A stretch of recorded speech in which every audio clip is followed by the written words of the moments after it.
Her name is Ebony Darkness, Dementia Raven Way.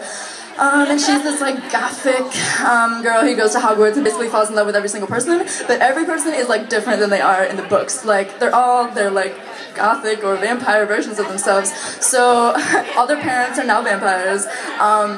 Hermione is like Bloody Mary Smith. Harry is Vampire Potter. Does he sparkle? Yeah. Yeah, it's just ridiculous. It's 44 chapters, and actually if you Google the Harry Potter fandom, like the wiki page for it, under the fanfiction section, it will say like the worst fanfiction is My Immortal. Like, it's pretty popular.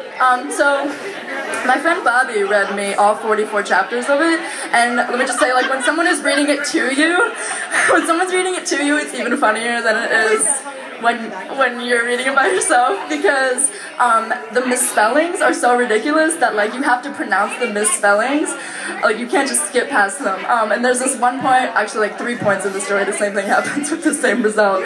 And the character Ebony, who spells her own name wrong most of the time, goes to a My Chemical Romance concert in Hogsmeade. So I took it upon myself to write an EP about this fanfiction, and it's called Fangs to Raven, because at the beginning of every chapter there's an author's note where she's like fangs instead of thanks, because she's gothic. Fangs to Raven, her editor, who didn't actually edit anything. So that's my EP, and this is the first song I wrote off of it, or on it, and it's called Volxemort and the Death Dealers.